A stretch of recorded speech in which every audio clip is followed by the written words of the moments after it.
आपने मौका दिया। तो आज का जो मौजू है वो अ, पंजाब के ऊपर हम लोग बातचीत करने वाले हैं। तो मैं पंजाब के ऊपर जो है अपना जो दृष्टिकोण है, जितना मेरे को समझ में आया है पिछले जितने भी सालों में बहुजन मूवमेंट में हमने जो पूरे बदलते हुए समीकरणों को देखा है, इतिहास को देखा है, और फिर जो है आज के जो माहौल में जो 1947 के बाद का जो भारत है और उसका पंजाब है, उसमें बदलते हुए नैरेटिव्स को और जिसे और बदलती हुई धारणाएं, डिस्कोर्सेस, इन सब के तो थोड़ा थोड़ा छूते हुए बात करेंगे और आपको एक मोटी सी तस्वीर दिखाने की कोशिश मैं करूँगा। तो इसमें पंजाब को जो है वो जो सिख पंथ है, जो वे ऑफ लाइफ है, उससे अलग होके नहीं देखा जा सकता पंजाब का। पंजाब के बारे में कहा जाता है पंजाब जो है वो गुरुओं के नाम के ऊपर बसता है। तो थोड़ा सा जानते हैं, क्योंकि हम लोग ज़्यादा से ज़्यादा लोग जो हैं वो बहुजन मूवमेंट के साथ जुड़े हुए हैं, बहुजन आंदोलन के साथ जुड़े हुए हैं। तो हम लोग जो हैं उसको तो इस विचारधारा को, जो सिख विचारधारा है, उसका क्या लेना देना है बहुजन मूवमेंट के साथ, पंजाब में सिख मूवमेंट की क्या उपयोगिता है, उसका आधार क्या रहा है, और इसमें बहुजन मूवमेंट जो है हमारा उसको उसका नज़रिया क्या हो, उसको देखने का, समझने का। तो इसको हम लोग जानने का प्रयास करते हैं। हम ये जानते हैं कि पंजाब जो है ये पहले तो पंजाब का जो स्वरूप है, वो जो मौजूदा स्वरूप है, वो एक कर्टेल्ड या टेलर्ड जिसे कहा जाए, जिसको कि मतलब काट के बनाया गया है, वो वाला पंजाब है। तो ये पंजाब जो है ये ऐसा नहीं था। 1 नवंबर 1966 को इसमें से हिमाचल प्रदेश और हरियाणा निकाल दिए गए, और इससे पहले 47 में जो है पंजाब जो है उसका काफ़ी सारा हिस्सा जो है पाकिस्तान में चला गया, जिसे रूटीन भाषा में जो है ढलता पंजाब कहते हैं, पंजाब में उसे लहंदा पंजाब कहते हैं। तो वो उधर चला गया है। तो ये पूरा जो टेलर्ड पंजाब है, तो टेलर्ड पंजाब, अगर मैं सिख फिलॉसफी की अगर बात करूं, उसकी इतिहास की अगर मैं बात करूं, तो उसका जो वो जुड़ता है, जाहिर सी बात है वो जुड़ेगा एक बड़े पंजाब से, है ना। तो उस बड़े पंजाब का को ही आप ध्यान में रख करके चलना। हरियाणा और हिमाचल प्रदेश या फिर जो पाकिस्तान में पंजाब है, उसको थोड़ा सा हटा करके चलना, क्योंकि हम लोग जो है बात करेंगे वो पूरा बड़े वाले पंजाब की बात करेंगे। वो अपने आप ही ऐसा होना ही है। तो अ, हम ये जानते हैं कि गुरु नानक देव जी के साथ इसका एसोसिएशन है, वो सिखों के पहले गुरु हैं। लेकिन इससे पहले हम ये भी जानते हैं कि कबीर साहब और रविदास साहब जो है वो बहुजन मूवमेंट का एक जो उन्होंने सिरा पकड़ के उन्होंने इसको आगे बढ़ाया है, बहुत मजबूत तरीके से बढ़ाया है आगे। तो गुरु नानक देव जी का उनसे मुतासिर होना बिल्कुल वाजिब था। तो कबीर साहब और रविदास जी की जो बाणी है वो गुरु ग्रंथ साहब में दर्ज है, और गुरु ग्रंथ साहब जो है वो एक तरह से आप कह सकते हैं कि 10 गुरुओं के बाद जो है 11वां उन्हीं गुरुओं का एक स्वरूप है, जिसमें कि बहुत सारे बहुजन जो सुधारक हुए हैं, जो परिवर्तन करना चाहते थे, जो इंसानियत की जड़ें मजबूत करना चाहते थे, उनका जो दर्शन है, उनका जो संघर्ष है, तो और वो जो वाणी में उन्होंने लिखा है, तो वो सारे का सारा वहाँ पे निहित है। तो गुरु नानक देव जी से चली हुई ये परंपरा 1469 में उनका प्रकाश हुआ था, और उनका परिनिर्वाण 1539 में हुआ था, और 10वें गुरु जो हैं उनका जो है वो 1708 को हुआ था। तो आप समझ में आ जाएगा आपको कि ये बीच का जो पीरियड है ये 10 गुरुओं का पीरियड है, और वो 10 गुरु जो है वो व्यवस्था जो मौजूदा है, जो सही नहीं है, उसके खिलाफ लड़ रहे हैं, अपना दर्शन दे रहे हैं।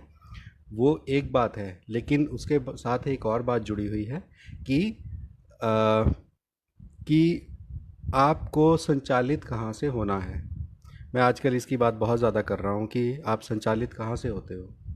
अगर आप बहुजन मूवमेंट में हो, आप कोई भी क्रांति कर रहे हो या कुछ भी है, तो उसका दर्शन आपके फाइनली जब सब कुछ ये हो जाना है, तब आपका आप किस तरह का अपना देश या फिर आप अपना समाज चाहते हैं, तो उसमें क्या होता हुआ दिखाई देगा।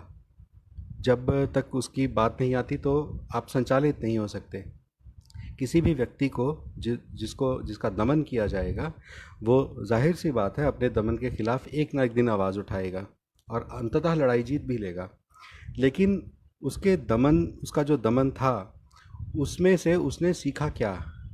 क्या उसने ये सीखा कि मैं किसी के ऊपर भी दमन नहीं करूँगा, या उसने प्राकृतिक के जो बहुत सहज नियम हैं उनको क्या समझा? तो कहने का मतलब ये है कि सिख परंपरा जो है, उन्होंने साथ में एक फ़िलॉसफी भी दी। लड़ाई तो लड़ी, लेकिन एक फ़िलॉसफी भी दी, जिया कैसे जाए। तो उसमें इसी अब ये क्योंकि बहुत लंबी बात है तो मैं इसको थोड़ा सा कट करके करूँगा, क्योंकि आप सब लोग बुद्धिमान हैं और मेरा ये भी मानना है कि आप इसके बाद भी जो है इसके ऊपर थोड़ा अध्ययन करेंगे, इसके ऊपर थोड़ा सा अपना चिंतन और मनन और करेंगे। मैं हूँ आपके लिए जितनी मेरे को समझ है। तो गुरुबाणी में लिखा हुआ है कि भगवान क्या है, भगवान या जो भी आप कहें। तो उन्होंने कहा है कि इस फिलॉसफी में बलिहारी कुदरत वस्या, यानी कि बलिहारी का मतलब जो है जो करता धरता है, वो बोले कि कुदरत है, वो कुदरत में समाया हुआ है। तो कहने का मतलब है भगवान कोई और नहीं है कि कुदरत ही भगवान है। ठीक है। और गुरु नानक देव जी इसकी परिभाषा देते हैं। जपजी साहब है सिखों का, सबका ही कहना चाहिए। तो उसमें वो कहते हैं कि उनका जो पहले ही श्लोक है उसमें कहते हैं कि जो मेरी नज़र में जो भगवान है वो कौन है, वो ना तो कभी पैदा हुआ है ना कभी मरेगा। वो कभी भी किसी भी अंग से पैदा नहीं होता है, वो यानी कि वो गर्भाधारण करके वो पैदा नहीं होगा। तो ना उसका किसी से बैर है, ना ही वो किसी का मित्र है, ना ही वो, तो कहने का मतलब ये है कि अगर आप इन सब चीज़ों को, ना वो कभी ना किसी से डरता है ना किसी का डर झे लेता है। तो ये सारी चीज़ों को अगर आप कुल मिला के देखें तो सारे वो आकार जो अभी तक भगवान के थे वो कोलैप्स करते हैं। तो उसमें कुदरत ही सब कुछ है, ये फ़िलॉसफी है। तो दूसरी बात आती है कि जो कुदरत जो है तो कुदरत के नियम जो हैं, तो कुदरत के नियम के मुताबिक अगर हमारी ज़िंदगी है तो वो ज़िंदगी है। तो उसमें से सिखों के जो पॉपुलरली जो कुछ सिद्धांत निकले हैं, तो उसमें से मैं आपको एक दो आपके साथ साझा करता हूँ। तो आपको सिख कम्युनिटी को देखने का एक नज़रिया जो है वो उसमें अगर है पहले से तो उसमें तो और थोड़ी परिपक्वता आ जाएगी, और अगर नहीं है तो वो समझ में आएगा। तो उसका ये है कि ना तो किसी किसी का भय लेना है, ना ही किसी को भयभीत करना है, ना दमन सहना है, ना ही किसी के ऊपर दमन करना है। और इसी ट्यून के ऊपर जो है, देखिए कोई भी जो व्यवस्था है, कोई भी समाज जो है, वो उन हालातों, जो हालात उनके इर्द गिर्द होते हैं, अगर वो दमनकारी हैं, कैसे भी हालात हैं, उनमें से जब दो चार होते हुए, उन परिस्थितियों से लड़ते हुए जब वो आगे आते हैं, जब वो आगे बढ़ते जाते हैं, तो उसके साथ साथ एक छोटे छोटे इंस्टीट्यूशंस बिल्ड होने शुरू हो जाते हैं, जो उस लड़ाई जो लड़ रहे हैं उससे निकला हुआ इतिहास और उससे निकली हुई विचारधारा, इन दोनों को वो इंस्टीट्यूशंस जो हैं वो अपनी जनरेशन्स, अगली जनरेशन्स तक लेके जाते हैं। इस तरह से इंस्टीट्यूशंस का एक बहुत बड़ा रोल होता है। तो वो इंस्टीट्यूशंस जो है वो गुरुद्वारा बना यहाँ पे। तो गुरुद्वारे का जो मकसद है वो क्या है, तो इसके बारे में मैं आपसे मैं बात करना चाहूँगा कि गुरुद्वारों का आखिर हमें गुरुद्वारा चाहिए ही क्यों, है ना। तो उसमें जो है कि गुरुद्वारे का एक आपने देखा होगा, गुरुद्वारे में एक बहुत बड़ा एक पोल होता है जिसके ऊपर खंडा होता है, वो जो लड़ाई में इस्तेमाल होता रहा है पहले। तो उसको बोलते हैं निशान साहिब। तो निशान साहिब यानी कि निशान साहिब जो है सिर्फ गुरुद्वारे में लगता है। तो उसका मतलब क्या है, तो गुरुद्वारे का आप मतलब देखिए कि उस वक्त की परिस्थितियों में जाइएगा, तब आप समझने की कोशिश करिएगा। तो निशान साहिब कहाँ पे होगा, तो वो 6 चीज़ें जो है वो गुरुद्वारे को चिन्हित करती हैं। गुरुद्वारा अगर किसी को कहना है गुरुद्वारा, तो वो क्या होगा, तो ये 6 चीज़ें हैं। पहली कि वहाँ पे जो है कुदरत जो है इसकी सराहना होनी है, इसके बारे में बातचीत होनी है, इसके बारे में जो कुदरत के जो नियम हैं उनके मुताबिक हम चल रहे हैं कि नहीं चल रहे हैं, इसके ऊपर वार्तालाप होगा। संगत आकर के बैठेगी और उसके ऊपर वार्तालाप होगा, और कुदरत की जो इतनी खूबसूरत कुदरत है, उसमें जो इतने रंग हैं, उसके बारे में जो है उसकी सराहना करी जाएगी। ठीक है। दूसरा है कि अगर कोई भूखा आता है तो उसको जो है भोजन कराने का वो एक ठिकाना होगा। तो आपने देखा है कि लंगर परंपरा है ना।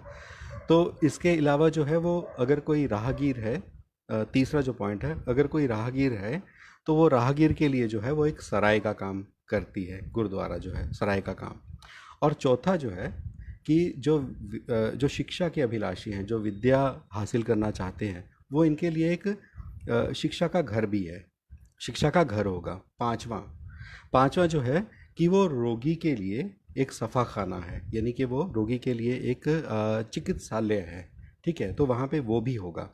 छठा जो है वो बेसहारों के लिए, या जिनका आसरा छीन लिया है, जिनको जुल्म का शिकार बनाया जा रहा है, तो वो उनके लिए एक किले का काम करेगा, एक दुर्ग का काम करेगा। तो ये 6 चीज़ें अगर है तो वो गुरुद्वारा है।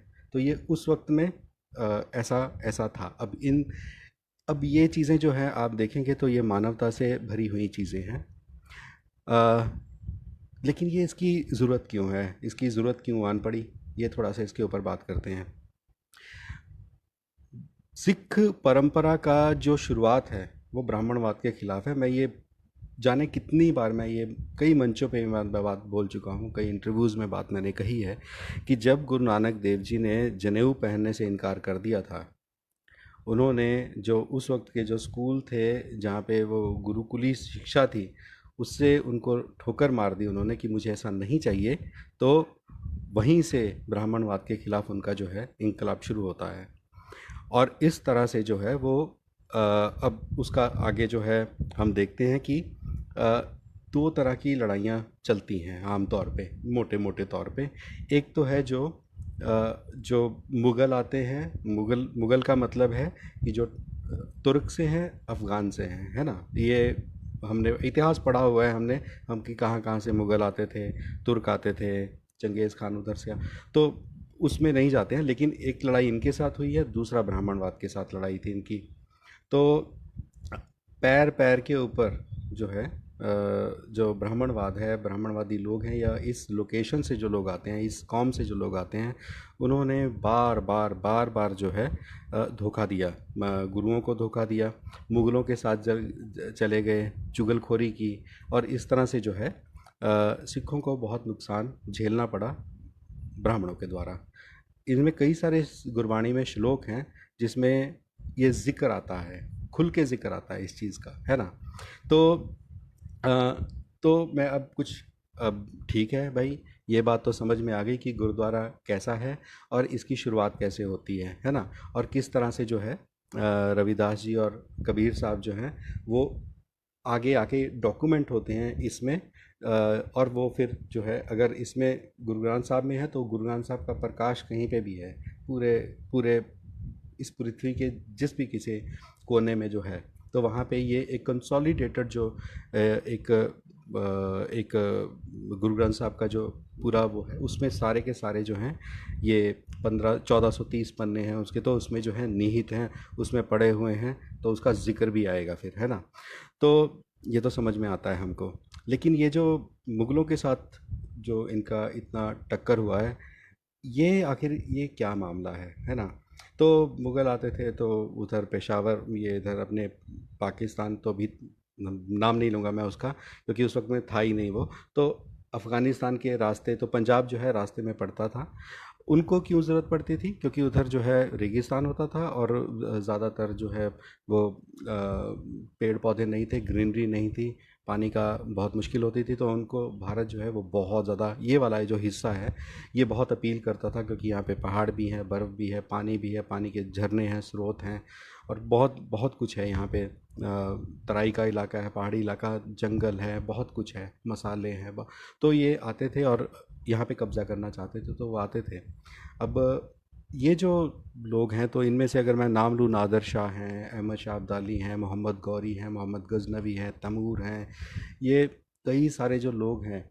अब ये जो आते थे तो इनका एक ही मकसद होता था और वो होता था यहाँ के लोगों को मारना, लूटना और अपनी जो उनकी जो एक राजा वाली जो हसरतें हैं उसको पूरा करता हुआ सब कुछ सारे का सारा दमन वैसा करना।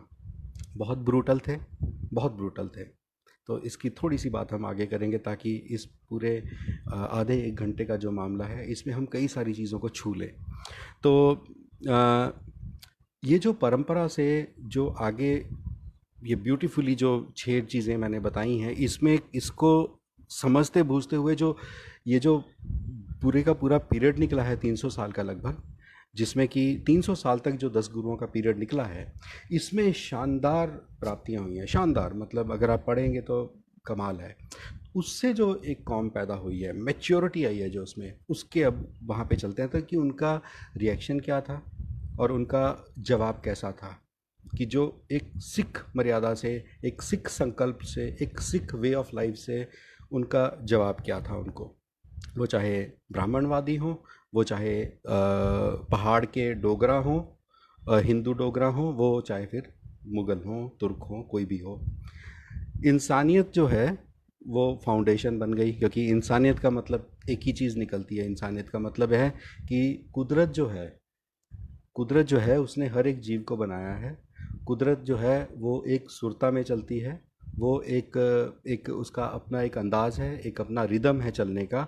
उसको समझ के जो व्यक्ति अपनी बात अपने अपने जीवन को जिएगा तो वो ना तो किसी को भय देगा, ना किसी का भय लेगा, ना तो वो कभी लालच में किसी का हक मारेगा, ना वो ऐसा होने देगा। ये चीज़ तो इससे जो है हम देखते हैं कि गुरु गोबिंद सिंह जी की जो मैं किस्सों में थोड़ी सी मैं बात करता हूँ ताकि ना ये इतिहास में हम लोग ना जाएं, आप उससे समझ पाएंगे कि किस तरह से जो है जवाब कैसा था। मुग़ल की फ़ौज खड़ी है अनंतपुर साहब में सामने, और किले के अंदर जो है चंद मुट्ठी भर सिख हैं, और उसमें जो हैं गुरु गोबिंद सिंह के 2 बेटे हैं। और उन और गुरु गोबिंद सिंह जी को कहा जाता है कि आप मतलब वाकई में अब जो है मुश्किल लग रहा है, आप अपने बेटों को लेकर निकल जाइए। तो गुरु गोबिंद सिंह का जवाब क्या है? तो वो कहते हैं कि ये बात आपने कैसे कह दी कि ये मेरे बेटे हैं 2, मेरी पूरी कौम जितनी यहाँ पे है ये सारे मेरे बेटे हैं, ठीक है? तो मैं ये काम नहीं कभी भी करूँगा। तो लड़े, शहीद हुए, है ना उनके बेटे। चारों बेटों का हम जानते हैं कि वज़ीर ख़ान की अदालत में एक ब्राह्मण के द्वारा मुखबरी करने के बाद जो 2 उनके जो बेटे थे, जो एक 7 साल का, एक 9 साल का, उनको ज़िंदा जो है दीवारों में चुनवा दिया। और उन्होंने उफ़ तक नहीं की, बल्कि वो हमेशा जो है, पंजाबी में एक वर्ड है चढ़ती कला, यानी कि इन हाई स्पिरिट, तो वो हाई स्पिरिट में रहे।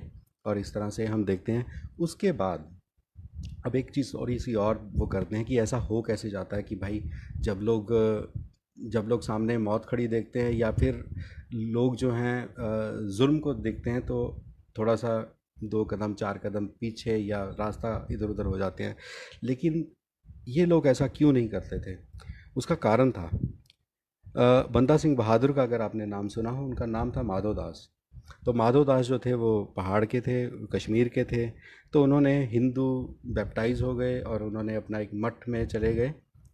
मुझे पता नहीं है, लेकिन वो कोलकाता के आसपास कहीं है या फिर तमिलनाडु के आसपास कहीं है, मुझे पता नहीं है, इसका मैं भूल गया हूँ। तो लेकिन वहाँ पे जाके मठ बनाते हैं और फिर जो है गुरु गोबिंद सिंह को जब उनसे मिलते हैं तो वो उनमें बदलाव नहीं आता है, वो चेंज नहीं होते हैं, वो ट्रांसफॉर्म होते हैं। एक इंसान जो हाथ देखता है, लकीरों पे भरोसा कर रहा है और यू नो शक्तियाँ जो हैं उन पे भरोसा करता है, अचानक से वो इन सब से हट के एक वॉरियर बनता है। वो वॉरियर क्या करता है? जब वो वॉरियर बन जाता है तो क्या करता है? 1708 में गुरु गोबिंद सिंह जी जो हैं वो परिनिर्वाण कर जाते हैं और चारों बच्चे परिनिर्वाण कर जाते हैं, उनकी माता गुजरी जी परिनिर्वाण कर जाती हैं। अब जो है लेकिन 1999 में 1699 में गुरु ग्रंथ साहब अब जो है ये आप सबको राह दिखाएगा। तो बहरहाल तो गुरु बंदा सिंह बहादुर उस बागडोर को संभालते हैं, और बंदा सिंह बहादुर जो हैं इस तरीके से लड़ते हैं कि अगर आप उनका इतिहास पढ़ेंगे तो आपको यकीन ही नहीं आएगा कि ऐसा भी हो सकता है। तो अ, जब वो पकड़े गए मुग़लों के द्वारा, तो उनका जो, अगर आप विकिपीडिया में भी, इतना तो विकिपीडिया भी आपको बताएगा कि जब वो वापस जा रहे थे तो लगभग 1000 लोगों का जो सिर था सिखों का, तो वो बर्छों की नोक के ऊपर लहराते हुए लेके जा रहे थे। बहुत सारे ठेले थे, रेहड़ियाँ थी जिनके ऊपर, या कार्ट जो होते हैं जिसमें कि लाशें जो भरी होती थी उनको, तो कई सौ सिख थे जो उनको बंदी बनाया गया था। हर दिन 100 के करीब लोगों को बाहर लाया जाता था, पूरे प्रोसेशन किया जाता था उनका, फिर उनको जो है मौत के घाट उतारते थे सबके सामने। ये जुर्म हुआ। और बंदा सिंह बहादुर की जो है दोनों आंखें निकाली, उनका प्लायर से, यानी कि प्लास से, तो उनका मांस नोच नोच के वो किया। लेकिन उन्होंने भी बलिदान अपना हाई स्पिरिट में दिया। उसके बाद जो है दल खालसा बनता है। तो ये बातें थोड़ी सी समझने की हैं। दल खालसा बनता है तो दल खालसा में भी जो है कोई ऊंच नीच नहीं है, कोई कुछ भी नहीं है। बंदा सिंह बहादुर ने सबसे जो खूबसूरत चीज़ मेरे को लगती है, जो बहुजन मूवमेंट से बहुत कनेक्टेड है, वो ये कि उन्होंने जितने भी ज़मींदार थे, जितने भी फ्यूडल स्ट्रक्चर्स थे वहाँ पे एग्जिस्ट कर रहे थे, क्योंकि छोटी छोटी रियासतें थी, फ्यूडल स्ट्रक्चर जहाँ पे भी थे उन्होंने सबको कोलैप्स कर दिया। जो ज़मीन जोतेगा ज़मीन उसी की। जो आज हम लोग लड़ते हैं, जो आज हम नारे देते हैं, जो बहुत सारी मूवमेंट का जो नारे हैं, ये सारे के सारे जो हैं वो उस वक्त में पूरे हो गए थे।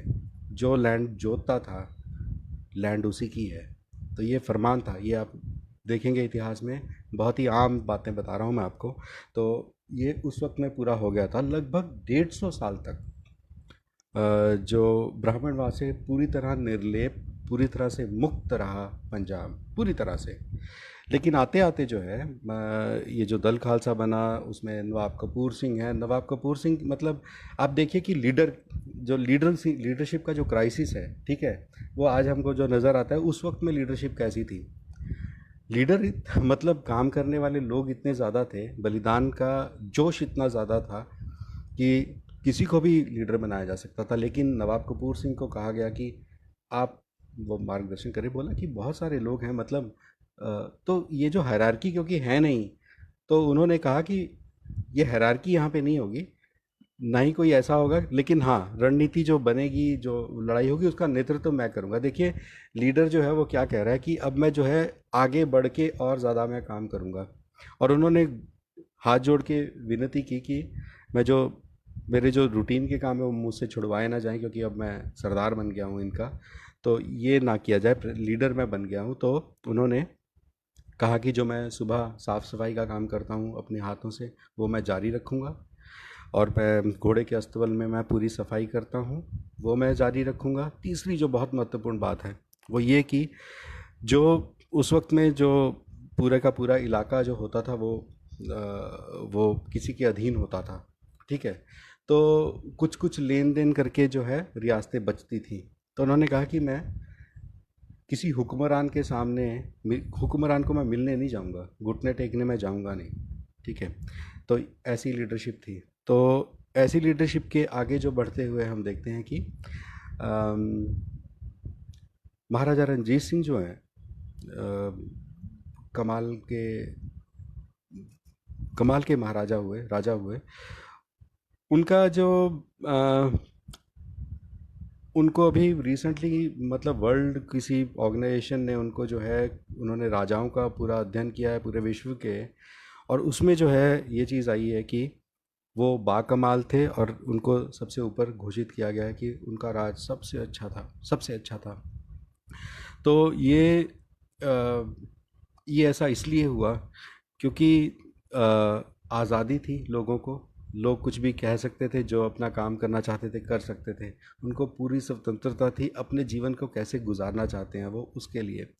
उस वक्त में अगर आप इतिहास को खंगालेंगे तो आप पाएंगे कि उनको लगभग लगभग पूरे विश्व के हर एक कोने से लोग उनको, उनके वज़ीर या उनके जो राजा थे वो मिलने आते थे, या फिर जो जो तिजारत का काम करते थे, कॉमर्स का काम करने थे, वो मिलने आते थे, उनको तांता लगा रहता था। और उनका जो जस्टिस का सिस्टम था वो बहुत ही निराला था। उनके वहाँ पे कोई भी भूखा सोता नहीं था, ऐसा। उनको पारस कहा जाता था, कि मतलब पारस का होता है कि जैसे लोहा छू दे तो वो सोना बन जाती है, तो उनको पारस कहा जाता था कि ये जो है ये बहुत ही दयालु राजा हैं। तो ये बात भी मैं कई बार मैं वो कह चुका हूँ कि एक किसी व्यक्ति ने उनको छुरा मारा, चक्कू मार दिया था, तो वो मारने लगे तो वो बच गए और उनको पकड़ लिया गया। तो जब महाराजा रणजीत सिंह ने पूछा उनको कि भाई तूने क्यों किया ऐसा, तो उससे कुछ कहा नहीं गया, बोला नहीं गया, वो डर गया होगा शायद। तो महाराजा रणजीत सिंह ने कुछ पैसे दिए उसको, बोला कि जा मौज कर जाके, कोई दिक्कत नहीं है, ठीक है, लेकिन अच्छा लगता मुझे अगर तू बताता कि मेरे को तूने क्यों वो किया है। तो वो वहाँ से भाग गया। तो वो वो वो बिल्कुल भी हम्बल थे। ऐसा नहीं था कि राजा के ऊपर अटैक हुआ है, तो आप समझ सकते हो आज की डेट में कितना जुर्म होगा, कितना ज़्यादा उसके ऊपर अत्याचार होगा कस्टडी में, और फांसी की सज़ा, और ये पूरे का पूरा एक आइसोलेशन में जीना, घर का जीवन तबाह, उनके घर वालों को सताया जाएगा। लेकिन उनके राज में ऐसा नहीं था। लगभग 19वीं शताब्दी की शुरुआत में, बहुत ही 1810-12 की बात होगी शायद ये, एक अंग्रेज़ ने अपना डॉक्यूमेंट तैयार किया था। उनका विज़िट था, वो बंगाल से थे, कलकत्ता से थे। उनका विज़िट हुआ तो हालिया मेरे हाथ में वो डॉक्यूमेंट लगा, क्योंकि वो ब्रिटिश सरकार के आर्काइव में था। तो यहाँ पे मेरे को वो हाथ लगा, तो उन्होंने महाराजा रणजीत सिंह के बारे में बताया है कि उनका राज जो है वो कैसा था। तो उसी में ये वाली बात जो है सामने आई। बहरहाल, तो ये जो 100-150 साल का जो मैं बताया, उसमें जो कि उसमें जाति व्यवस्था टोटली ढह गई थी। बहुत सारे जो फ्यूडल लोग थे, क्योंकि ज़मीनें जा रही हैं, तो उन्होंने जो है अपने औरों के साथ, मुग़लों के साथ कोलैबोरेट करने की कोशिश की कि आप हमको, हम आपके साथ हैं, आप हमको जो है इनके उससे बचाइए आप हमको। क्योंकि वो जस्टिस चाहते थे, सिख कौम जस्टिस चाहती थी, और वो नहीं चाहती थी कि किसी को सताया जाए। तो वो चाहते थे कि इनसे छुड़वाया जाए उनको, क्योंकि बंधुआ मजदूरी थी, बहुत सारा कुछ हुआ करता था। आप समझ सकते हैं कि फंडामेंटल जो पुराने उसका था, जो फ्यूडल सिस्टम था वो कैसा था। उसमें किसी के पास कोई अधिकार तो था ही नहीं, बिल्कुल भी नहीं था। तो लेकिन महाराजा रणजीत सिंह के आते आते जो है, क्योंकि ब्रिटिश सरकार का आ चुका था, और सबसे लास्ट कोई कोई अगर प्रिंसिपैलिटी थी तो पंजाब था, जिसको कि अंग्रेज़ों ने अपने कब्जे में लिया। 1839 में महाराजा रणजीत सिंह जो है उनका परिनिर्वाण होता है, और 10 साल तक फिर भी जो है सिख जो है लड़ते हैं। और 1849 में इस पूरे एरिया का, यानी कि जिसे ये जो साउथ एशिया का जो जो एरिया है, जिसे आज भारत बोलते हैं, उस वक्त में लास्ट पंजाब था जो हारा। तो हम ये देखते हैं कि ये मतलब यहाँ तक तो समझ में आता है कि मुग़ल थे भाई, बाद में ब्रिटिश सरकार आई, और एक सिख दर्शन क्या है और उनकी जो लीडरशिप है, थोड़ा थोड़ा मोटा मोटा हमको एग्ज़ाम्पल के ज़रिए हमको समझ में आया। अब जो है क्योंकि अब अंग्रेज़ हैं, और अंग्रेज़ का जो है शुरू हो चुका है पंजाब में। तो 1849 से लेकर के 1947 तक जो है, ये पीरियड जो है जब तक अंग्रेज़ यहाँ पे रहे हैं, तो इस दौरान जो है ये सारे के सारे जो आपके जो नैरेटिव्स हैं, जो आज हम ढो रहे हैं, उसमें भले ही आपका नेशनलिज्म का डिस्कोर्स हो, वो चाहे आपका यूनिफाइड इंडिया या फिर अखंड भारत का नैरेटिव हो, या इस तरह के बहुत सारे नैरेटिव, भारत माता का नैरेटिव, ये सारे के सारे का जो ओरिजिन हुआ है ये इसी काल में हुआ है।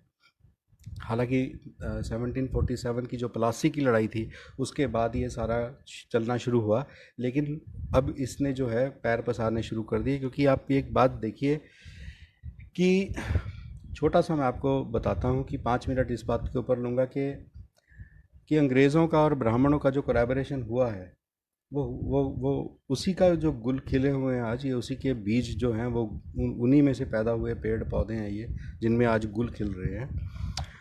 मैं ये बात भी कई बार बोल चुका हूँ, लेकिन बार बार बोलना इसलिए ज़रूरी हो जाता है क्योंकि ये ट्रिकल डाउन हो जाए हमारे दिमाग में रिस्क करके अंदर तक चली जाए, ताकि हम जब सोचें तो ये टिल्ट के रूप में पैदा हो, वहाँ पे टिल्ट के रूप में आ जाए कि यहाँ से ये वाला एंगल हमको पकड़ना है। तो ये जो राजा राम मोहन राय हैं, ये 1818 में 1818 या फिर 17 में एक प्रेसिडेंसी यूनिवर्सिटी या स्कूल जो भी आप कहिए, कॉलेज जो है वो बनता है कोलकाता में। ये आपको पता है ना? ये पहला कॉलेज था पूरे भारत में। तो ये पहला कॉलेज जो था, ये था सिर्फ और सिर्फ ब्राह्मणों के लिए। ठीक है, ब्रिटिश को मिल करके ये बनाया गया था।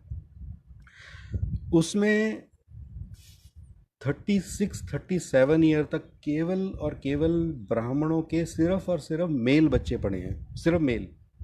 ठीक है, मतलब ब्राह्मण महिलाएं भी नहीं, मेल। ठीक है, ये ऑन रिकॉर्ड है, आज भी जो है आप देख सकते हैं इसको, उनकी वेबसाइट के ऊपर है। तो इस दौरान आप सोच सकते हो कि वहाँ पे भारत के जो ब्राह्मणों के जो बच्चे हैं, प्रेसिडेंसी कॉलेज, हाँ फ़ाकिर भाई, तो वो जो है, वो कॉलेज जो है, वहाँ पे कितने बैच निकले? सारे के सारे जो बैचेस हैं, जितने भी हैं उस वक्त तक, जब तक कि वो हिंदू कॉलेज नहीं बना, हिंदू कॉलेज था, सॉरी, ये प्रेसिडेंसी कॉलेज जो है बाद में बना। तो हिंदू कॉलेज जो है वो 1818 में शुरू हुआ था, 1817 में या 1818 में, बहरहाल। तो आप समझ सकते हो कि उस दौरान इतने सारे, हर साल इतने बैचेस निकल रहे थे। उन्होंने काम क्या किया है, उन्होंने अंग्रेज़ों के साथ एडमिनिस्ट्रेशन जो जॉब थी उनकी, वो संभाली। और उन्होंने जो है क्योंकि भारत इतना विविधता भरा देश है, और यहाँ पे इतनी सारी लैंग्वेजेस हैं, इतने सारे डायलेक्ट्स हैं, तो अंग्रेज़ों को क्या समझ में आएगा? अंग्रेज़ों को उसको इसलिए समझना था क्योंकि उस इलाका जो है, भारत का जो इलाका है, उसको उन्होंने डिफ़ाइन भी करना है। तो डिफ़ाइन करने वाले कौन हैं? क्योंकि राज करना है, तो राज करना है अगर भारत के ऊपर, तो उसको डिफ़ाइन करना पड़ेगा ना कि ये क्या है जिसके ऊपर मैं राज कर रहा हूँ। तो उनको लिख के भेजना भी पड़ता था विक्टोरिया के पास। तो उन्होंने डिफ़ाइन करना शुरू किया। अब उनके करियर कौन बने? उनके कैरियर जो थे वो बने ये ब्राह्मण।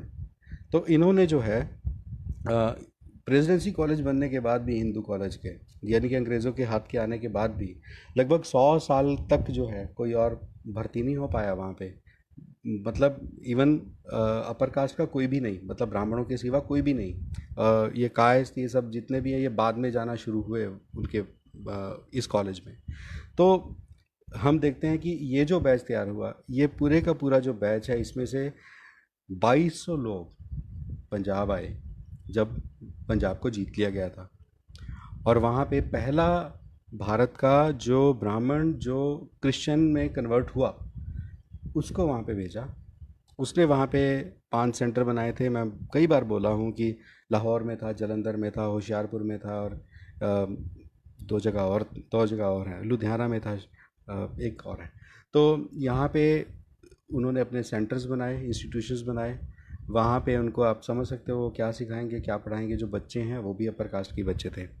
और तो आपके पंजाब में, मैं सिर्फ क्योंकि पंजाब की बात कर रहा हूँ, हालांकि ये पैन इंडिया फिनोमिना था कि वहीं से आपके वाइस चांसलर निकले, जो आगे चल के यूनिवर्सिटी में के वाइस चांसलर बने। बड़े बड़े जर्नलिस्ट निकले, एडिटर्स निकले, जज निकले, लॉयर्स निकले। तो आप समझ सकते हो कि मेन मेन पोजीशंस के ऊपर जो है इन इंस्टीट्यूशन से निकले। यहाँ तक कि जो लाहौर वाला जो इंस्टीट्यूशन था, गूगल करके आप देख सकते हैं, मतलब उसका नाम क्या था मैं भूल रहा हूँ। तो वो जो इंस्टीट्यूशन में ही भगत सिंह पढ़े थे। तो आप समझ सकते हो कि भगत सिंह का आर्य समाज के साथ लेना देना कैसे था। और जबकि पंजाब में 1914 में शुरू हुई गदर मूवमेंट, जो कि अंग्रेज़ों से लड़ रही थी, उनका वास्ता उनके साथ कम था, लेकिन आर्य समाज के साथ ज़्यादा था। उनके चचा जो थे वो आर्य समाजी थे, भगत सिंह के। आप समझ सकते हो कि किस तरह से चीज़ें जो हैं असर डालती हैं। तो हम देखते हैं कि यहीं से फिर जो है सारे डिस्कोर्सेज, क्योंकि ये पैन इंडिया हुआ है, ये पंजाब में नहीं हुआ अकेला, पैन इंडिया में हुआ है।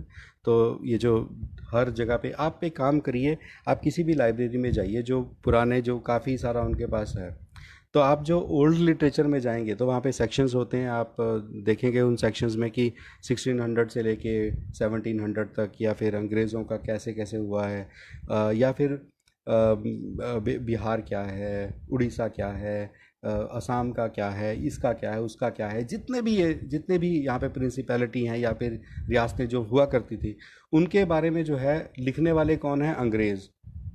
अंग्रेज़ लिख रहे हैं उसके बारे में, ठीक है, पूरा लिख रहे हैं। और उनको बता कौन रहा है? ब्राह्मण।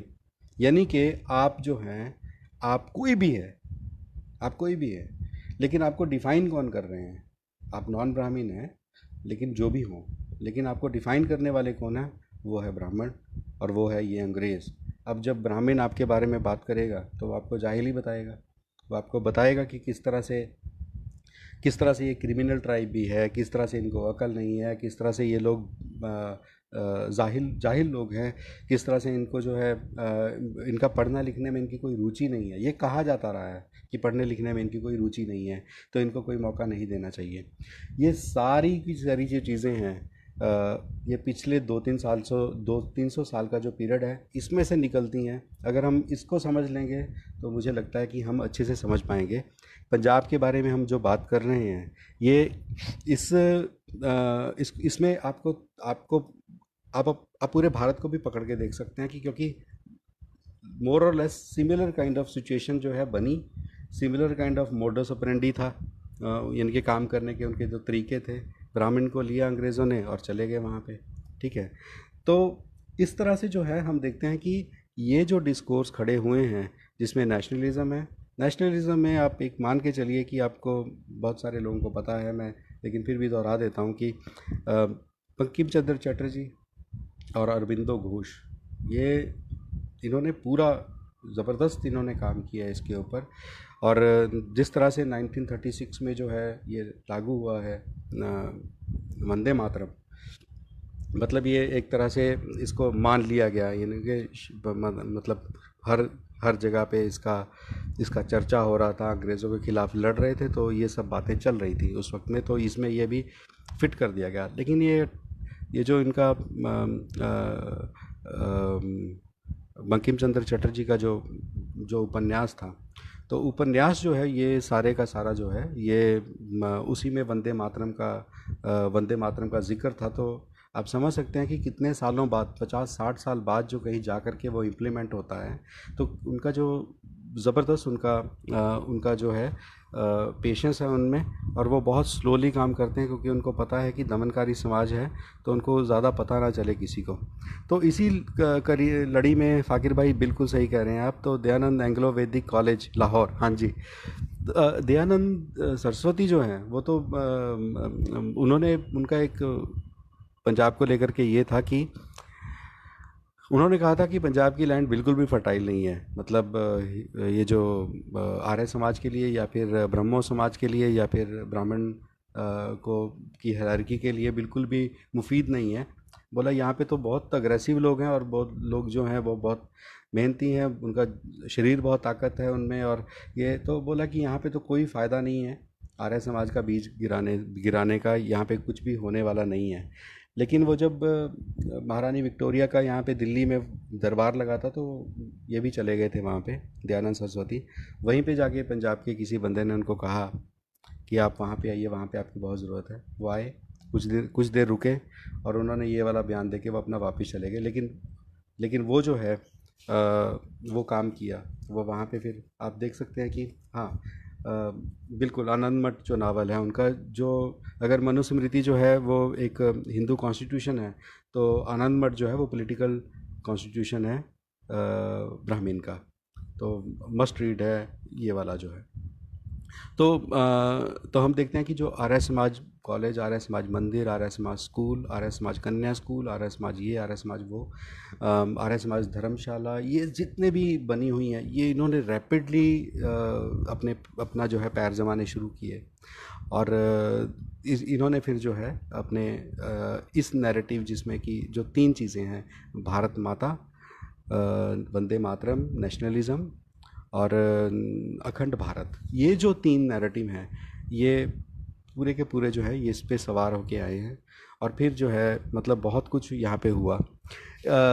उस बहुत कुछ में एक चीज़ जो बहुत कहना ज़रूरी है, क्योंकि हम लोग पंजाब की अगर बात कर रहे हैं, तो इसमें ये बात हमको समझ में आ गई है कि सिखों का जो शुरुआत हुई है वो ब्राह्मण के खिलाफ शुरू हुई है। और इतिहास गवाह है इस बात का कि जितना नुकसान जो है ब्राह्मणों ने मुखबरी करके, अपना ईमान बेच के, शिकायतें करके मुग़लों से सिख कौम का नुकसान किया है, उतना मुग़लों ने नहीं किया है नुकसान। ये सच बात है। तो 1925 का जो मेरे को एक जो अब थोड़े से उसके ऊपर बात कर लेते हैं कि विद इन पंजाब जो है कौन कौन से कलह हैं, कौन कौन से कलेश हैं, कौन कौन सी प्रॉब्लम्स हैं। तो इसमें कास्ट को लेकर के जो है महाराजा रणजीत सिंह के टाइम पे ही कास्ट जो है एंटर कर गई थी। और एक अंग्रेज़ हैं वो लिखते हैं कि जब भर्ती हो रही थी अंग्रेज भारतीयों की फ़ौज में, तो वो सिख सिख लोगों को ही चाहते थे कि सिख लोग ही वो वॉरियर है, तो सिख लोग हमारे लिए लड़ें। तो अंग्रेज़ों का शासन आ चुका था और काफ़ी समय बीत गया था, एक पीढ़ी लगभग बीत गई थी। तो उन्होंने फिर भर्ती करना शुरू किया। तो उनका लिखना है उस ब्रिटिश इंसान का कि उस वक्त में जो है हिंदू और सिख में फ़र्क करना मुश्किल हो गया था। यानी कि लोगों ने अपना जो है किसी का किशन था, किसी का नाम हिंदू था, उसने अपना नाम किशन सिंह लिखा दिया और अपने आप को सिख बोलने लग गया। राम था तो राम सिंह लिखा दिया। तो इस तरह से बहुत सारे लोग सिखों के नाम पे जो है घुस गए और फिर वो जो है कई सारे टिल्ट आने शुरू हो गए उसमें, और कई सारी जो है उसमें धुंध धुंध छा गई फलक के ऊपर, जिसमें कि सिखों की जो इकहरी, सिखों की जो चमकती हुई जो छवि थी, अब उसके आगे थोड़ा फोग आ गया। तो इसी के चलते जो है आगे चलते चलते जो है 1920 में हम देखते हैं कि अकाली दल पैदा होता है। अकाली दल जो मतलब इस साल में उसका 100 साल पूरे हो रहे हैं। और अकाली दल जो है उन्होंने उन्होंने कई सारे मोर्चे लगाए। आज़ाद भारत में भी मोर्चे लगाए। आज़ाद भारत मतलब कोट एंड कोट, उसमें भी बहुत सारे मोर्चे लगाए, जिसमें पानी के लिए मोर्चा बहुत विशेष है और दूसरा लैंग्वेज के लिए मोर्चा जो है बहुत विशेष है। तो लैंग्वेज के लिए बहुत सारी फ़ाइट्स हुई हैं आपके साउथ में भी, जिसमें हम जानते हैं कि आद आंध्रा मूवमेंट है, आद कन्नड़ा मूवमेंट है, पेरियार जी का मूवमेंट है। कई सारे इस तरह के मूवमेंट जो है वहाँ पे थे, और जो आज़ादी के बाद बहुत मुखर रूप में सामने आए, जिनका हमको कहीं किसी किताब में पढ़ाया नहीं जाता है। बहुत सारी कुर्बानियाँ हैं उनकी। तो इसी इसी उसमें जो है अकाली दल भी पैदा हो रहा है। लेकिन 1925 में हम देखते हैं कि जहाँ पे लेफ़्ट मूवमेंट का जो बीज गिरता है एक तरह से, और जो साथ ही में जो आरएसएस कंसोलिडेट फॉर्म में अपना 1925 में बनाती है, 1925 में ही मंगू राम जो है अपना आद धर्म मूवमेंट बनाते हैं, आद धर्म मूवमेंट चलाते हैं। आद धर्म का मतलब ये है कि जब आदिकाल का धर्म, यानी कि जो कि कुदरत को मानने वाला है, ये कोई जो धर्म जो बाहर से आ गए हैं वो वाले धर्म नहीं। हमारा जो मूल निवासियों वाला जो धर्म है, तो उस वो है आद धर्म, जिसमें कि ज़मीन है, वायु है, सारी चीज़ें हैं जिनसे हम प्रभावित होते हैं, जिनसे जिनसे हमारा जीवन चलता है, उनकी जो है सराहना करना, उनका ये वही वाला दर्शन है, उनके साथ एकमिक होकर के जीना, एक सुर होकर जीना। तो ऐसा तो लेकिन ब्राह्मणवाद के ख़िलाफ़ उनकी जो लड़ाई है वो बहुत कामयाबी से चली। और पूरे भारत में मुझे लगता है कि एक यही वाला मूवमेंट है जिसने सिर्फ छः सालों में इतना काम किया है कि जो 1931 का सेंसस था, जो कि अंग्रेज़ सरकारों ने करवाया था, उसमें जो है उनका जो आंकड़ा जो आया था वो मुझे एग्जैक्टली याद नहीं, लेकिन 5 लाख से अधिक था। तो इतने सारे लोगों ने अपने आप को आद धर्मी लिखवाया था, उन्होंने अपने आप को हिंदू नहीं लिखवाया था। तो इस तरह से, लेकिन आगे चल के जो है ये मूवमेंट भी जो है इलेक्शन 1936-37 में शुरू हुए यहाँ पे पूरे भारत में। और उसके बाद में जो है, क्योंकि इलेक्शन के ऊपर फोकस आना चालू हो गया। अब इलेक्शन में फोकस के लिए आपको पैसा चाहिए होता है, आपका जो समाज है वो पढ़ा लिखा होना चाहिए ताकि मजबूत हो थोड़ा सा, और पैसा स्रोत और नेटवर्किंग, ये सारी चीज़ों की ज़रूरत होती है। उसमें मुझे लगता है ये नहीं वो कर पाए। हालांकि इनके पहली बार 7 एमएलए जो हैं चुन के आधर्म के गए थे। लेकिन बात ये जीतने की नहीं होती है, बात अब ये होती है कि आप अपनी जीत को जो है कितनी देर तक जो बनाए रखते हैं, कितनी देर तक उस मुकाम पे टिके रहते हैं, वो मुश्किल होता है, बहुत मुश्किल होता है। तो इस तरह से जो है इस तरह से मंगूराम जी का मूवमेंट भी जो है वो आखिर में आके, वो कांग्रेस की जब सरकार आई है, नेहरू का जो रिजीम था, और उसके बाद में जितना भी कुछ हुआ है उसमें मंगूराम जी की मूवमेंट जो है वो उसका हम देखते हैं कि वो मैं डाउनफॉल नहीं कहूँगा क्योंकि ऐसा होना ही होता है, लेकिन जो उन्होंने जितनी भी मूवमेंट चलाई उसको सलाम। आज भी लोग हैं आद धर्म के, और मंगूराम जी के अनुयायी आज भी हैं, भरे पड़े हैं, और मंगूराम जी को बहुत मानते हैं, और बहुजन मूवमेंट से उनका ताल्लुक़ है, और काशीराम जी को मानने वाले लोग हैं वो। तो ये एक मोटा मोटा हमारे पास एक पंजाब को देखने का थोड़ा नज़रिया है।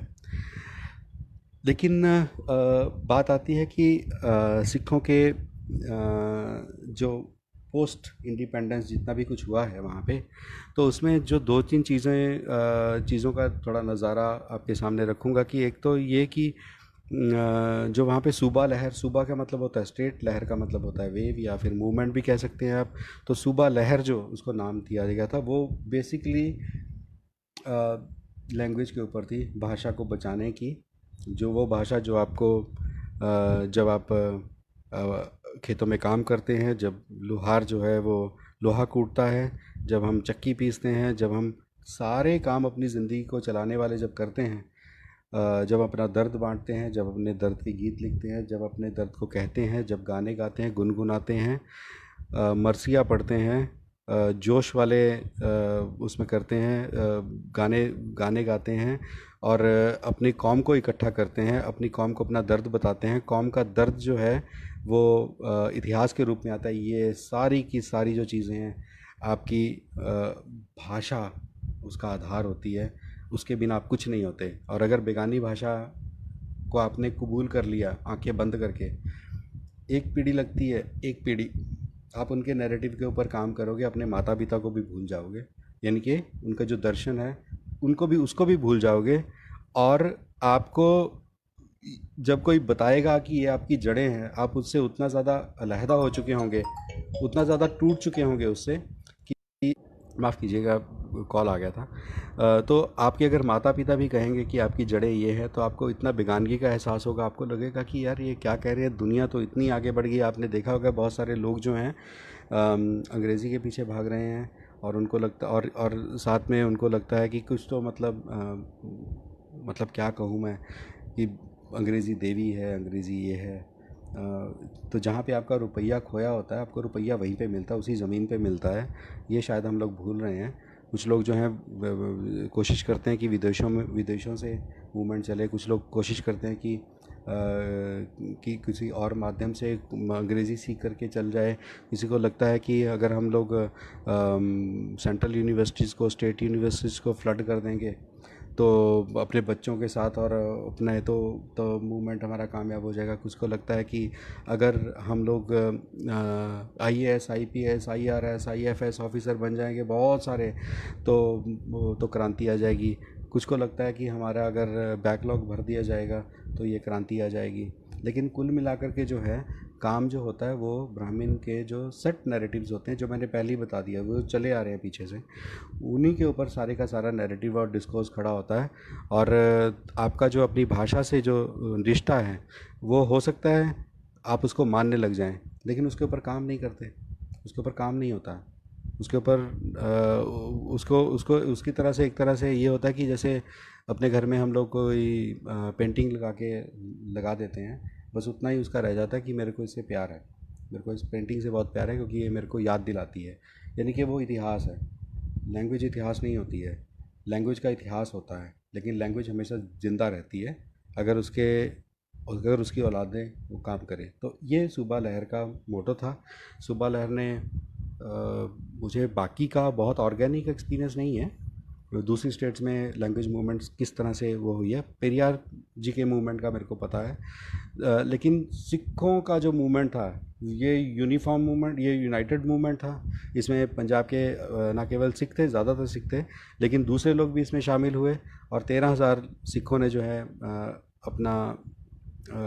अपनी अरेस्ट दिया, और बहुत सारे लोग मारे गए। मतलब पुलिस का दमन आज़ाद भारत में, अब अंग्रेज़ नहीं थे, लेकिन दमन कमाल का था उनका, बहुत ज़्यादा था। तो हम देखते हैं कि यहाँ पे बहुत सारे डेरे बने हुए हैं पंजाब में।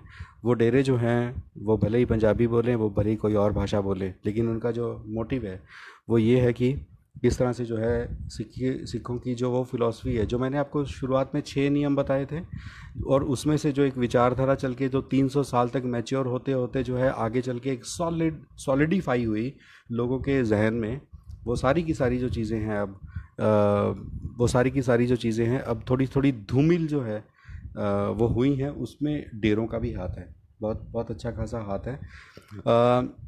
एक चीज़ मैं और जोड़ना चाहूँगा इसमें। I don't know how you are going to take this, how you are going to, you can object me, but I would stay on my logic, and the logic is कि जो जो ना यहाँ पे जो नास्तिक है, मैं भी नहीं मानता हूँ किसी चीज़ को, जो जो नास्तिकता है यहाँ की, वो टोटल जो है, वो दर्शन जो है, वो जो आया है, वो टोटल जो आया है वो यूरोप से आया है। अब यूरोप में, और उनका जो उनका टारगेट जो था, अगर आप उनका भी इतिहास पढ़ें, अगर आप यूरोप का इतिहास पढ़ेंगे, अलग अलग वहाँ पे जो जो उनमें भी जो क्रिश्चियंस में भी जो कल्ट हैं, प्यूरिटन्स हैं, बहुत कई सारे जो कल्ट हैं, आप देखेंगे कि एक दूसरे के प्रति उनका बिहेवियर कहाँ था। तो वहाँ से जो निकला है, रिनेसा का पीरियड है उनका, और उसके बाद में बहुत सारे लोग आए हैं, है ना, न्यूटन है, गैलीलियो, कई सारे हैं जो खास तौर से लोग ज्यूस कौम से जो आए हैं। उनका जो केंद्र में जो उनके बात थी वो थी क्रिश्चियनिटी। वो क्रिश्चियनिटी को चैलेंज करते हुए जो है अपनी अपनी बात बता रहे थे। उनका कोई यहाँ का जो दर्शन है उसके बारे में तो कुछ पता ही नहीं है उनको। तो वो जो उन्होंने लिखा है वो ऑनेस्टली लिखा, लेकिन वहाँ के लिए था, वो यहाँ के लिए नहीं था।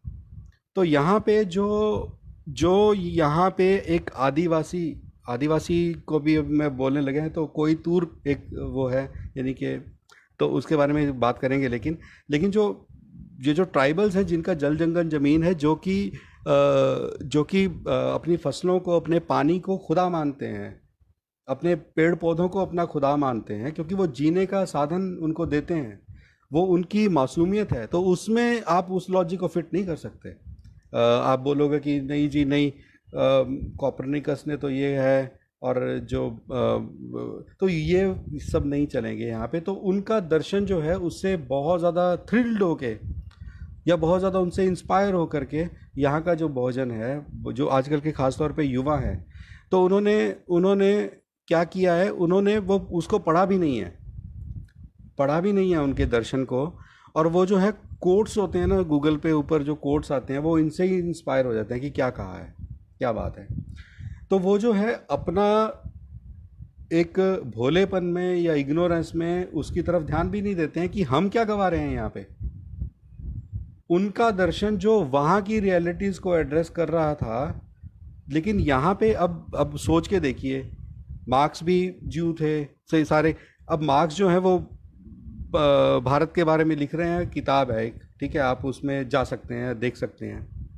आप उसमें देखेंगे कि मतलब ये जो पूरे का पूरा सिख वॉरियर जो है, वो जो पूरे का पूरा उनका जो दर्शन है, जो मैंने आपको कहा कि बंदा सिंह बहादुर के वक्त में जब राज हाथ में आ गया था, जब सत्ता हाथ में आई थी, तो उस वक्त में लैंड जो है, लैंड का अधिकार जो है तुरंत जो है वो दे दिया गया सबको, ठीक है, छीन के दे दिया गया सबको, यानी कि इगैलिटेरियन जो है। तो वो तो उसका तो पता भी नहीं है मार्क्स को, मार्क्स बाबा को, या किसी और को भी पता भी नहीं है। और उससे पहले जो रिनेसा का अध्ययन करते करते जो बाद में जो दर्शन उनका बना है, वो वाले दर्शन में ये वाली चीज़ें तो बिल्कुल ही शून्य पड़ी हुई हैं कि कैसे लड़े लाखों के लाखों लोग जो हैं, जिन्होंने शहीदियाँ, कुर्बानियाँ वो करी। जिस तरह से भीमा कोरेगांव है, 500 ने 28,000 पेशवाओं को हराया है, बहुजनों ने, महारों ने, महार प्लस सम अदर्स। तो यहाँ पे तो पंजाब में तो भीमा कोरेगांव भरे पड़े हैं। 500 सिख होते थे, 200-400 सिख होते थे, इकट्ठे होकर के खदेड़ देते थे। मतलब आप पढ़ के देखिए, आप नादर शाह या अहमद शाह अब्दाली, अहमद शाह अब्दाली का अगर आप पढ़ के देखेंगे तो आप दंग रह जाएंगे। मतलब वो जो बेल्ट है जो आपके उधर से आती है, मैं अमृतसर का जिक्र करूंगा कि अमृतसर क्योंकि वो लास्ट वो है, उसके बाद पाकिस्तान शुरू होता है। पाकिस्तान से जो ये जो दिल्ली की रोड आ रही है या जितना भी है, तो उसमें आप देखेंगे कि ये पूरा का पूरा जो रोड है बहुत पुराना है। और वहाँ पे जो आते जाते थे रास्ते में सारे सिखों को स्लॉटर कर रहे हैं। और जो बचे हुए हैं, कुछ बचे खुचे हैं, वो फिर से लड़ने की तैयारी में हैं, लड़ रहे हैं वो। तो और लड़ सिर्फ अपने दमन के लिए लड़ नहीं रहे हैं कि हमारे ऊपर दमन हो रहा है, वो उस आइडिया के ऊपर लड़ रहे हैं कि जिस समाज में हमको रहना है, जो बराबरी का समाज है, जिसमें कि ना किसी का डर होगा, ना किसी को डर सहना है, ना किसी को डर देना है, कुदरत के नियमों के मुताबिक जो रहना है, उस समाज को बनाने के लिए जो एक चाहिए लैंड, वो उस लैंड के लिए लड़ रहे थे, ताकि वहाँ पे ये फिलॉसफी जो है, जो एक लंबी चली आई है, मैं बार बार बोल रहा हूँ, उसका जो है उसको इम्प्लीमेंट किया जा सके, है ना। तो उसका तो इनमें से किसी राइटर को पता नहीं था।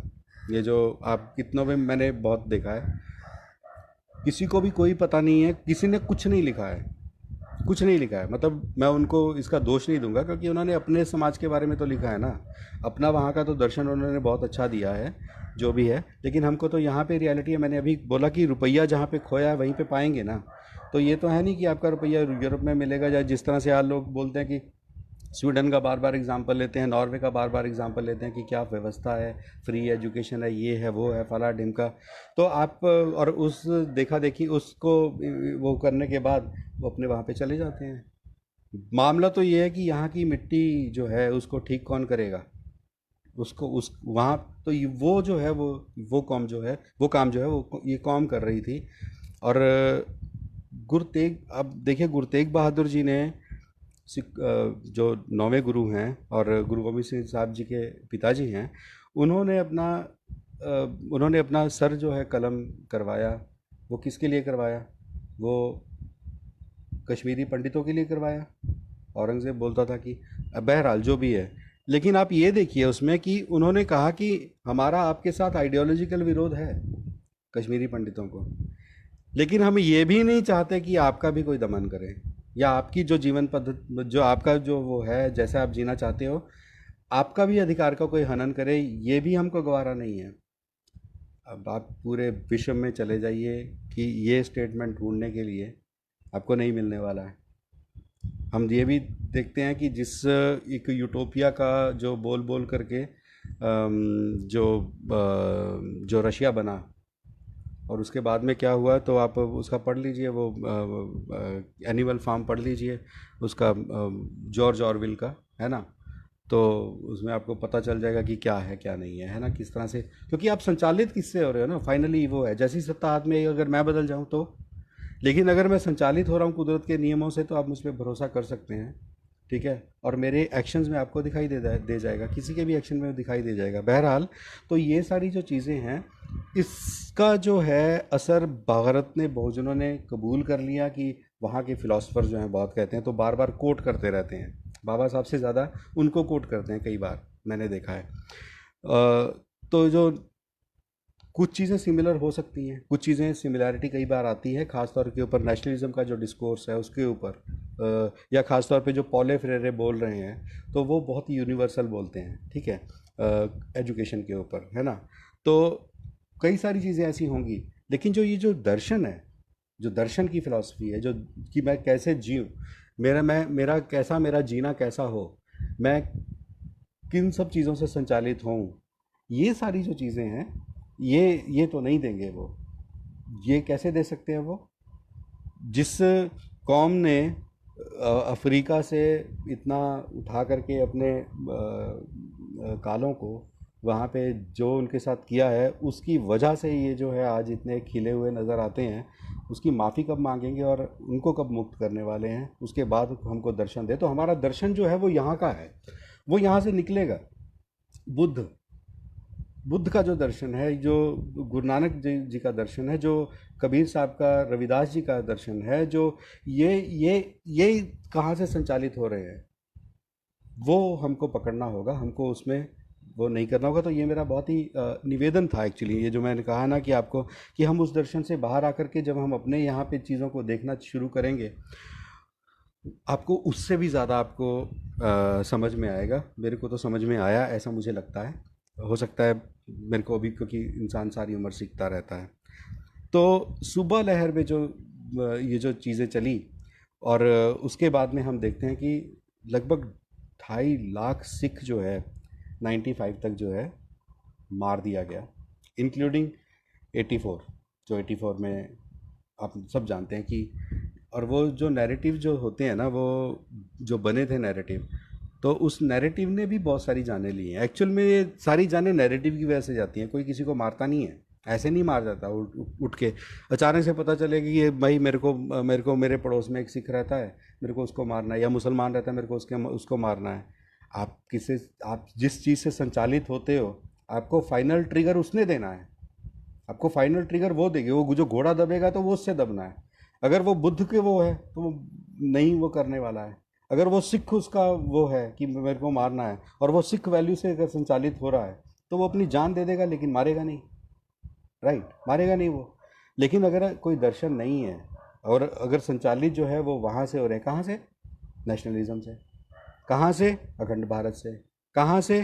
कि जो हायरार्किकल व्यवस्था में जितनी भी चीज़ें जो हैं, उन्होंने हमको दे दी, और हमने जो उसको स्वेलो कर लिया, उसको खा लिया, उसको पी लिया, उसको रगों में उतरने दिया, जहन की कोशिकाओं में जाने दिया, उसको उखाड़ करके बाहर नहीं फेंका। तो उसके चलते जो हमें शैलोनेस आई है, वो शैलोनेस की वजह से जो है ये सारी दिक्कतें हुई। तो 2.5 लाख सिख अगर वो हो गया, जबकि वो एक माइनॉरिटी है वो, तो आप देखें कि इसके प्रेजेंट एग्जांपल कहाँ पे हैं कि सिख जो है वो उन वैल्यू से इंस्पायर होके आज भी चलता है। एक्सेप्शंस होती हैं। आप कहोगे कि के पी एस गिल या फिर बेअंत सिंह, पंजाब का मुख्यमंत्री, वो उन्होंने तो सिखों को ही मार डाला। वो लोग हैं, वो कौम नहीं है, वो लोग हैं। बहरहाल, तो अ, तो ये जो पूरे का पूरा जो दर्शन है, उससे संचालित जो हो रहे हैं वो लोग, तो उनका जो आपको दिखाई देगा खालसा एड में। खालसा एड क्या कर रहा है? वो आप कोई भी उठा लीजिए, सीरिया उठा लीजिए, कोई भी, मतलब अफगानिस्तान, इसराइल क्यों, ये आपके जितने भी, मतलब जो प्रॉब्लम, जहाँ पे बहुत सारी प्रॉब्लम्स हो रही हैं, वहाँ पे वो जाके अपना खाना दे रहे हैं, या फिर फर्स्ट एड कर रहे हैं, या फिर उनको बचाने की कोशिश कर रहे हैं, या उनका जितना भी है कोशिश कर रहे हैं कि उनकी आजीविका चले, और उनको जो है वो ज़िंदा रहने का जो एक बेसिक हक है इस नेचर में, कम से कम वो उनको ज़रूर मिले। तो अफ्रीका में जाके हैंड पंप लगाया है उन्होंने, किसी ने सोचा भी नहीं था वहाँ के लोगों ने कि हमारे साथ आप वीडियोस देख सकते हैं उसको। तो क्यों ऐसा? क्योंकि वो वहाँ से संचालित होते हैं। यूके में बहुत सारे जो बेघर हैं आज भी, उनके लिए 24 घंटे का जो है वो लंगर चलता है वहाँ पे। क्यों? क्योंकि वो उनको पता है कि वो वहीं से संचालित होना है उनको। क्योंकि कोई भूखा अगर उनके सामने जाएगा, तो उनको लगता है कि हम अपने सिख प्रिंसिपल से दूर हो रहे हैं। तो सामने देख करके मक्खी निगली नहीं जाती उनसे, तो वो काम करते हैं। तो ऐसा ऐसा ऐसा जो है वो, ये एक एक पूरी तरह से एक नियमबद्ध तरीके से हो रहा है, ये जितना भी है। तो ये रैंडम नहीं है कि अच्छा अच्छा ऐसा हो गया। अब गुरुद्वारे में चले जाइए आप, 24 घंटे का लंगर है, आप कभी भी चले जाइए। मैं बहुत सारी बुरी परिस्थितियों में मैं गुरुद्वारे गया हूँ, बहुत आइसोलेटेड गुरुद्वारे में, जहाँ पे बिल्कुल उम्मीद नहीं थी, तो सिर्फ छाया के लिए हम लोग वहाँ पे गए थे, क्योंकि जब काम करते थे तो धूप में तो जैसा भी था। तो और टू आर सरप्राइज़, एक छोटा सा गुरुद्वारे में भी मेरे को, हम लोगों को पूछ लिया जाता था कि आप भूखे तो नहीं हो? तो हम बोलते थे कि हैं। तो बहुत उनको कष्ट के साथ वो कहते थे कि 15-20 मिनट दीजिए, क्योंकि तैयार नहीं है, हम आपके लिए तैयार कर देते हैं, और वो अपनी तरफ से खाना देते थे। तो ये दस्तूर है, ये कोई रैंडम नहीं है।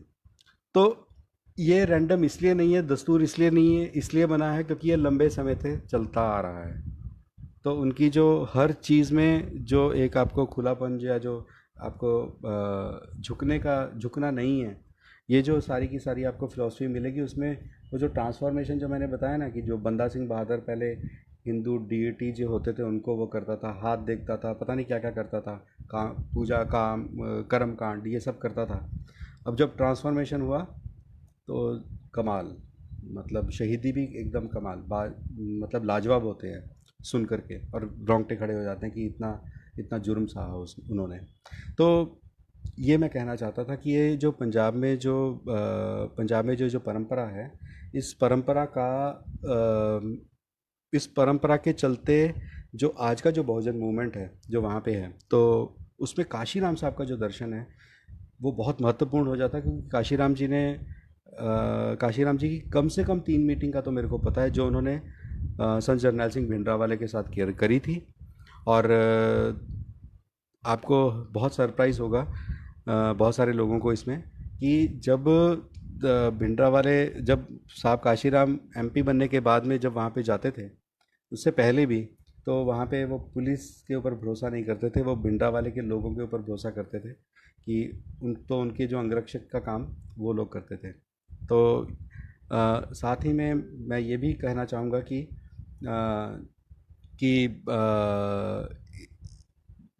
काशीराम जी ने एक बात ऑन रिकॉर्ड बोली थी कि पंजाब के बहुजन का अगर ब्राह्मणवाद से छुटकारा होना है तो उसके लिए बहुत ज़रूरी है कि यहाँ पे पंथ खालसा पंथ की सरकार आए। तो ऐसा उन्होंने किस लिए कहा, क्योंकि एक इतिहास है, और इतिहास से उनको पता है कि यही लोग जो हैं कुछ कर पाएंगे, मतलब ये लोग कुछ कर पाएंगे, माने कहने का मतलब ये है कि इनका जो दर्शन है वो इतना प्रभावशाली है कि उसके बहुत ज़्यादा पोटेंशियल है उसमें आगे बढ़ने का। हमारा बहुजन अगर उसमें जाएगा पंजाब का, तो वो बहुत आगे तक जाएगा। एक पत्रकार को जवाब देते हुए भी काशीराम जी बोलते हैं, तो उनको पूछा था कि आप जरनैल सिंह भिंडरावाले तो हथियार उठाए, तो आप क्या उनका समर्थन करते हैं? तो उन्होंने कहा था कि हम दोनों की लड़ाई एक ही है, जरनैल सिंह भिंडरावाले की और मेरी, लेकिन मेरी कौम अभी इतनी ज़्यादा अभी आगे नहीं बढ़ी है कि वो हथियार उठा पाए। हम लोग डेमोक्रेसी में रहते हुए हम लोग इस लोकतांत्रिक तरीके से अपनी फ़ाइट को जारी रखेंगे। उनमें ये मादा है, उनमें ये ताकत है, तो वो अपना देख रहे हैं जैसे उनको चलाना है, मेरा उसमें कुछ भी कहना नहीं है। ऐसा लगभग ऐसे शब्दों के साथ उन्होंने, काशीराम जी ने इस बात का जवाब दिया था। और वो काशीराम जी जो हैं, आज भी लोग वो हैं, ज़िंदा हैं, जिनके साथ वो सारे के सारे सिख लोग जो हैं अभी भी हैं, जिनके साथ उनका उठना बैठना था, जिनके पास वो जाते थे, मैं उनसे मिला हूँ। तो वो बहुत सारी बातें बताते हैं। वो सब चीज़ें हम फिर कभी आगे उनका ज़िक्र करेंगे, क्योंकि वो पूरे का पूरा एक अध्याय को खोलना हो जाएगा, एक पूरे के पूरे पूरी एक किताब है उसको खोलने वाला मामला हो जाएगा। एक अलग से कभी हम उसके ऊपर बात करेंगे कि काशीराम जी का पंजाब में क्या काम था, और वो क्यों पंजाब में लौटे थे, बात करेंगे।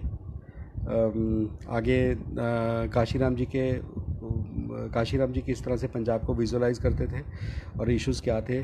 और जैसे मैंने कहा, कहने की कोशिश कर रहा था मैं ये अभी, कि उनका जिस जहाँ पे भी वो जाते थे, जिस भी स्टेट में वो जाते थे, तो वहाँ के आइकन्स जो होते थे, तो वहाँ के उनकी मूवमेंट को समझने की कोशिश करते थे।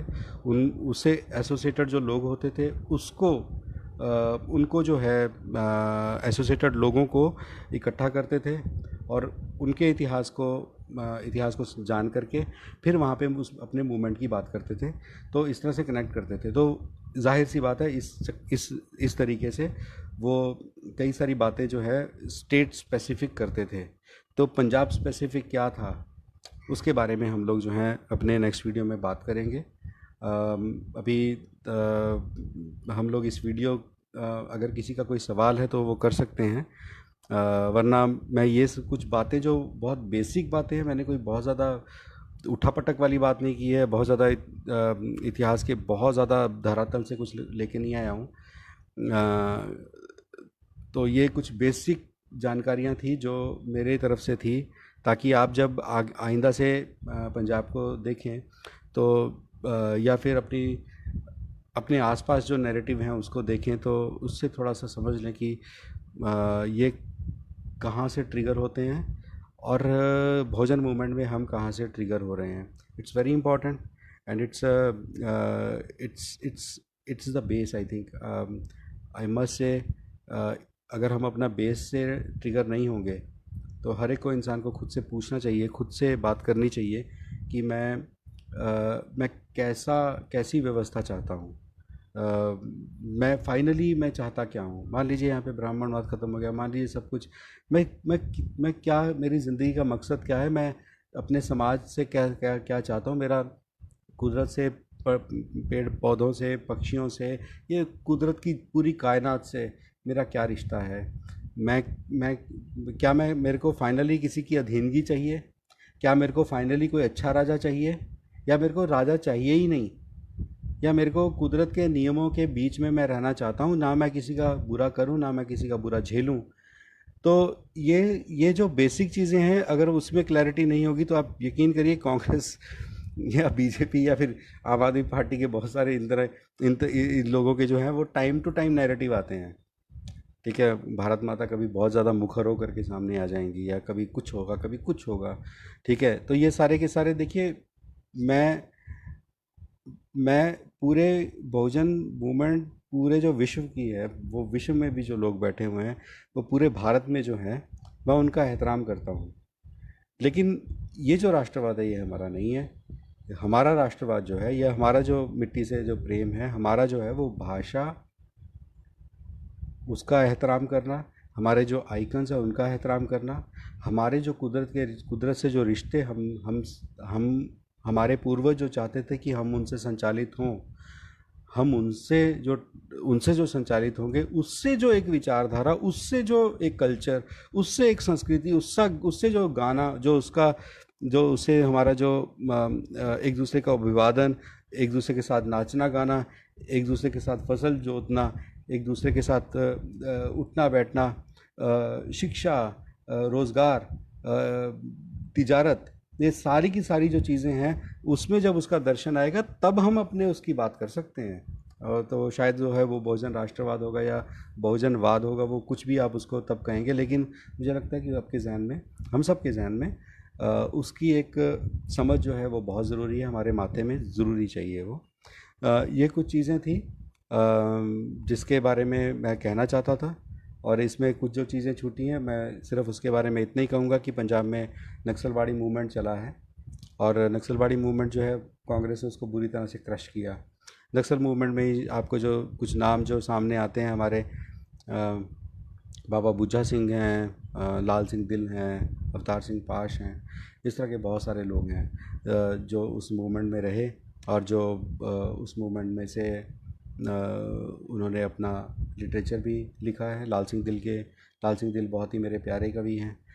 अभी नहीं है वो, अभी परिनिर्वाण हो चुका है उनका, जा चुके हैं वो, लेकिन उनका कमाल का वो था। लेकिन लगभग इनमें से जो बहुजन हैं, जो जो ब्राह्मणवादी नहीं, ब्राह्मण तबके से नहीं आते हैं, उनका एक दर्शन जो है वो ये बना बाद में कि इस मूवमेंट से कुछ हमको हासिल होने वाला नहीं है, और ये स्टेट का रिप्रेशन अपनी जगह पे है, वो सब समझ में आता है, लेकिन इससे हमको फाइनली कुछ हासिल नहीं होना। मेरी ये समझ बनी कि हम संचालित कहाँ से हो रहे हैं, तो शायद संचालन जो है इन मूवमेंट्स का जो है वो प्रकाष्ठी करते रहे हैं, वो एक अलग अध्याय है। इसके अलावा जो चीज़ छूटी है वो बीएसपी छूटी है मुझसे, कि पंजाब में बीएसपी का क्या है, वो मैं कह चुका हूँ कि उससे आगे हम बात करेंगे उसको लेकर के।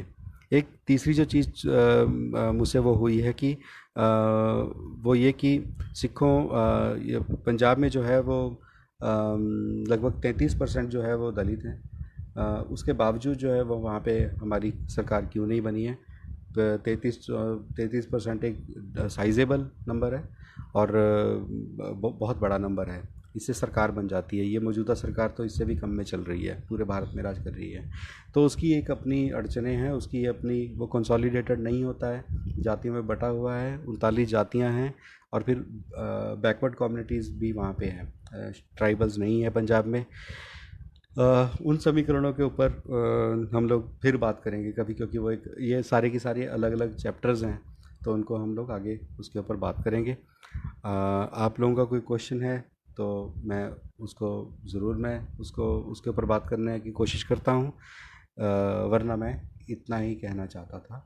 आप सबका बहुत बहुत धन्यवाद। जय भीम। आप सबको खुश रहिए जी।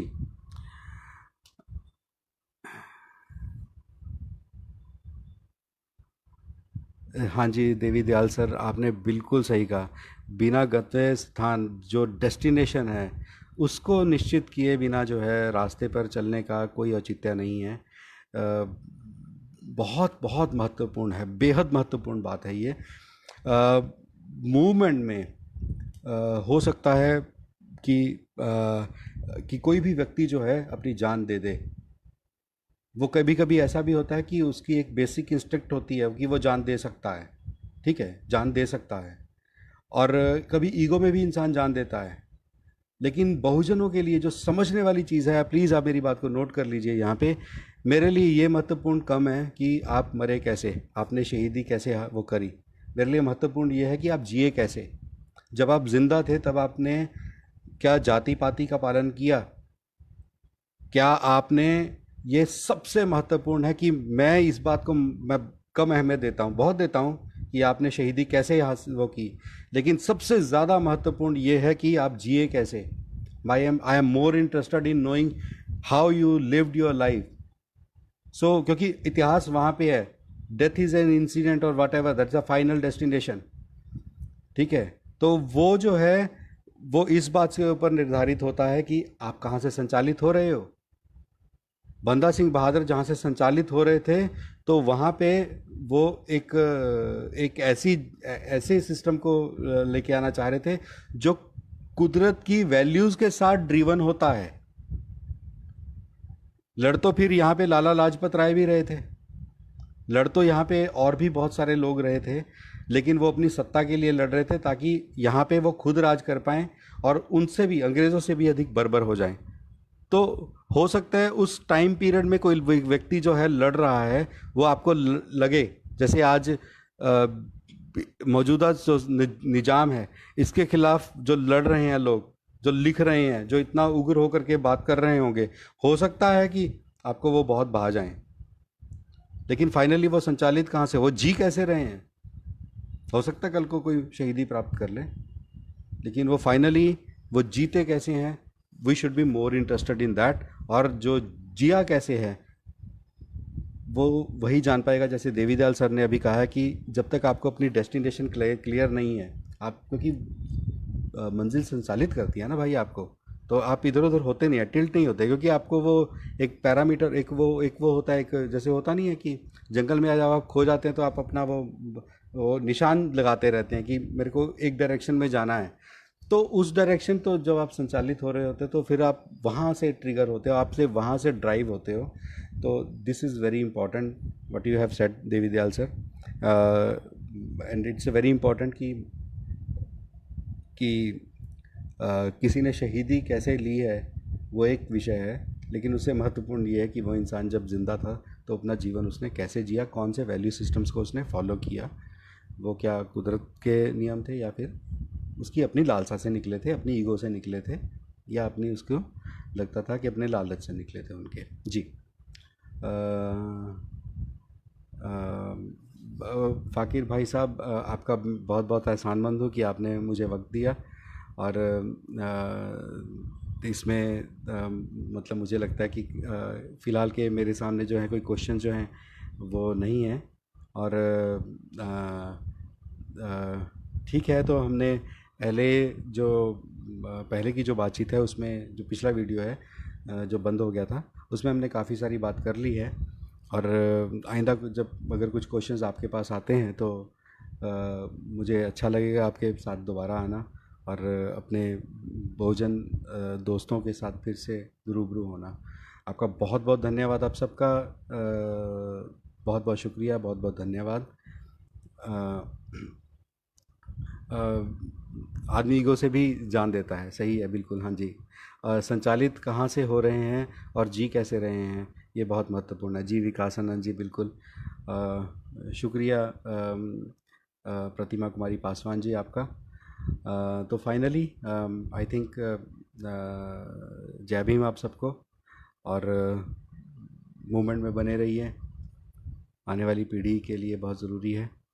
और आप सबको बहुत बहुत स्नेह प्रेम मेरा, आप सबको बहुत बहुत प्यार।